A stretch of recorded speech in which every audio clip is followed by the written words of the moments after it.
এখানে জড়ো হওয়া সকলেই পরিষ্কার হয়েছে আমরা এখানে কেন দাঁড়িয়েছি। গতকালকে শহীদ মিনারে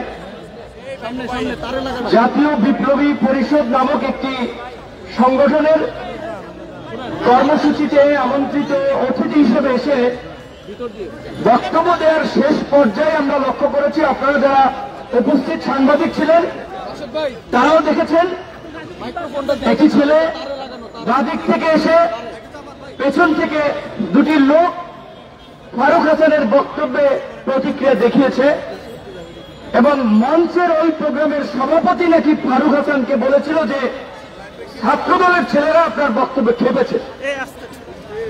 ফারুক হাসান বক্তব্য শেষ করে এখান দিয়ে যাওয়ার পথেই সেই শরীফ যেই ছেলেটি সে হাত ইশারা দিয়ে ডেকে আনল আরো কয়েকজনকে এবং ফারুক হাসানের উপরে হিংস্র জন্তুর মতো যেমনি শিকার ধরে তেমনি হামলে পড়েছেন এবং তাকে বেধড়ক মারধর করে রক্তাক্ত করেছেন। সিনেমা স্টাইলে দৌড়ে দৌড়ে তাকে মেরেছেন। ঘটনাগুলো দেখেন যে আয়োজক সভাপতি বলেছিল যে ছাত্রদল নাকি তার বক্তব্য খেপেছে, অথচ ছাত্রদলের এখানে কোন ধরনের সম্পৃক্ততা ছিল না, এই কর্মসূচিতেও ছাত্রদলের কিছু না। তাহলে আয়োজক সভাপতি কেন বলল? তাহলে তারা যে হামলা করবে এটি তাদের পূর্ব পরিকল্পিত এবং ছাত্রদলের উপরে ওরা দায় চাপাতে চেয়েছিল। ফারুক হাসান শুরুর দিকে যাচাই বাছাই না করতে পেরে হয়তো ভেবেছিল যে ওরা যেহেতু আয়োজক ওরা বলেছে এটা বোধহয় সত্য, কিন্তু পরবর্তীতে দেখা গেল ছাত্রদলের কোনো সম্পৃক্ততা নেই। রহস্যটি হচ্ছে এই একই প্রোগ্রামে আমাকেও দাওয়াত করেছিল, আমাদের সাধারণ সম্পাদক রাশেদ খানকেও দাওয়াত করেছিল। তাহলে আমরা যদি আসতাম এই দুজন, তাহলে আমরা কি হয়তো আমাদের উপরে হতো? আবার আমরা করেছে কারা? এই আন্দোলনে নাকি তারা আহত হয়েছে। এখন আন্দোলনে আহত হয়েছে নাকি অন্য কোনো অপকর্ম করতে গিয়ে আহত হয়েছে সেটি আমরা জানি না, কারণ এখন তো বিপ্লবের ঝান্ডাদারি অনেককে দেখা যায়, বিপ্লবের দোকানদার, বিপ্লবের দোকান।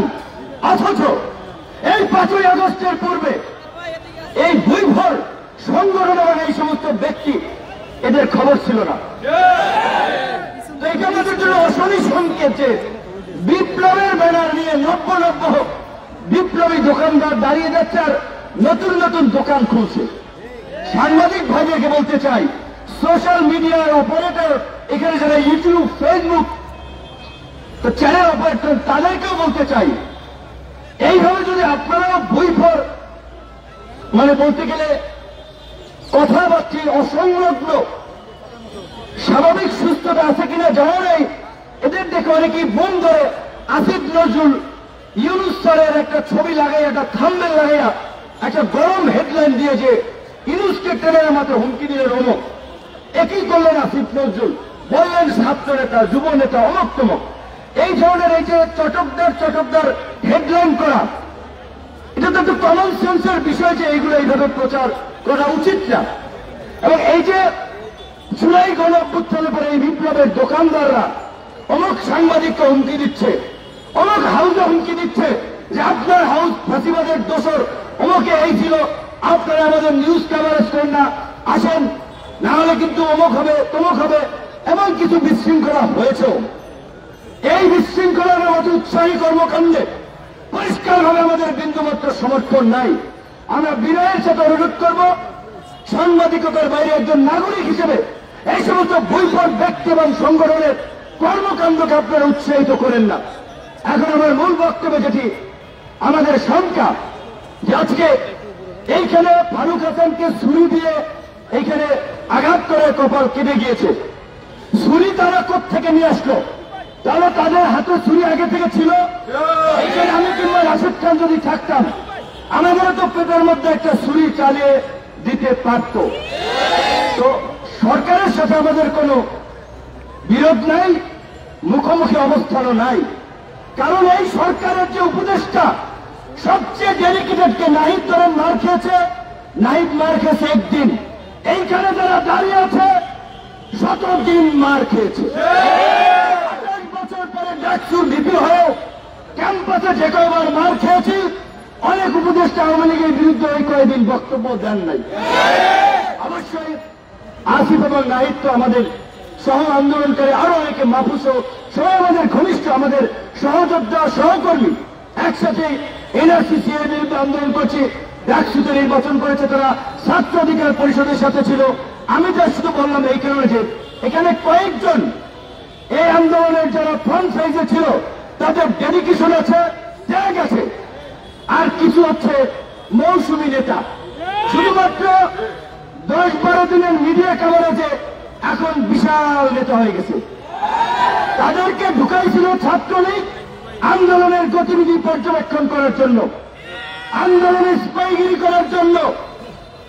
18 জুলাই যখন কথা বলি যে ভাই এক দফার বিকল্প নাই, এক দফা ছাড়া এই জাতির মুক্তি নাই, হাসিনা পিশাচ হয়ে গেছে, হাসিনার পতন ব্যতীত আমাদের মুক্তি নাই, প্রত্যেককে জেলে যেতে হবে। তখন বলে ভাই আমরা তো এক দফার জন্য আন্দোলন করি নাই, এটা কি উচিত হবে? এইরকম এখন 2-1 ব্যাপক বিপ্লব হয়ে গেছে, অথচ ফুল ছাত্রলীগের এজেন্ট হিসেবে এখন যাই হোক সোশ্যাল মিডিয়ার কারণে ব্যাপক পপুলারিটি হয়েছে, সেলিব্রিটি বেড়ে গিয়েছে, কিন্তু তাদের পেছন দিকে একটু তাকাতে হবে। হঠাৎ করে চরিত্র বদল করলেই বদল হয়ে যায় না। তো গতকালকে এই আহতদের এবং বিশেষ করে হামলা ফারুককে যারা আহত করেছে, আহতদের ব্যানার এসে, আমি জানি না এটা সার্ভিসকে বলতে হবে, এখানে জুলাই মুভমেন্ট ব্যাকের জার্নালিস্ট নামক একটা হোয়াটসঅ্যাপ গ্রুপে সার্ভিসের ফরওয়ার্ড করে একটা মেসেজে সাংবাদিকদের কাছে চক্ষু ইনস্টিটিউট হাসপাতালের এই দুর্বৃত্তদের নিউজ কাভারেজের একটা মেসেজ আমি দেখতে পাচ্ছি। এটি যদি সঠিক হয় তাহলে গতকালকে থেকে সার্ভিসের সম্পৃক্ততা নিয়ে যে অভিযোগটি এসেছে সেই বিষয়ে সার্ভিসকে পরিষ্কার করতে হবে।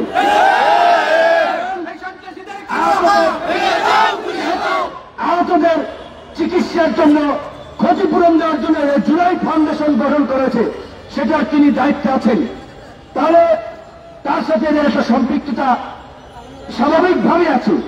এখন এই হামলায় আছে কিনা সেইটা আমরা জানি না।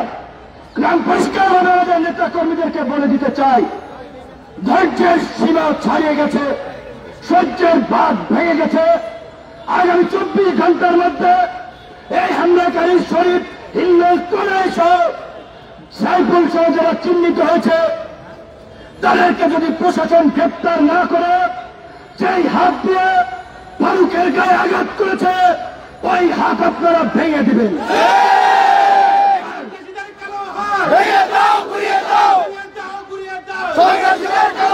জন্য যদি জেলে যেতে হয় হুকুমদাতা হিসেবে 1 নম্বর আসামে আমি আহ্বান বললাম। এখন যদি আমাদের রক্তে ভেজা বাংলাদেশে এই অধিকার পরিষদের নেতা কর্মীরা গত 7-8 বছর ধারাবাহিকভাবে যে লড়াই সংগ্রাম করেছে, রক্ত দিয়েছে, এই রক্তই আজকে বিপ্লবের প্রেক্ষাপট তৈরি করেছে। আমরা উপদেষ্টা হই নাই, সরকারে যাওয়ার জন্য আকুপাকু করি নাই, আমরা রাজনীতি করে নির্বাচিত জনপ্রতিনিধি হতে চাই। এই সরকারকে পরিষ্কারভাবে বলেছি, একমাত্র রাষ্ট্র পুনর্গঠনে সংস্কারের প্রশ্নে একমাত্র গণ অধিকার পরিষদ ব্ল্যাঙ্ক চেক দিয়েছে।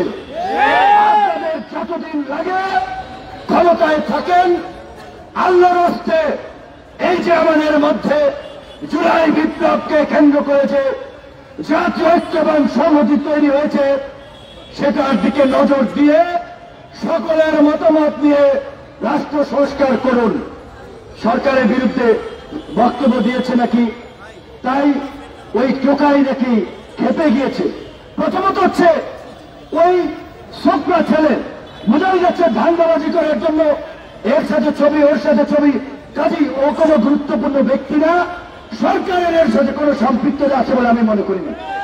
কিন্তু আন্দোলনকারীদেরও সার্জিসের নাম এসেছে। আমি বিশ্বাস করতে চাই না যে আমাদের ছোট ভাইরা এইভাবে বা সার্জিসের বাড়ি উত্তরবঙ্গে, ফারুকের বাড়ি উত্তরবঙ্গে, তার উপরে হামলা করাতে সে সমর্থন দেবে, এটা আমার মনে হয় না। কিন্তু ঘটনাটি খুব রহস্যজনক। এই ঘটনার পেছনে দেশি বিদেশি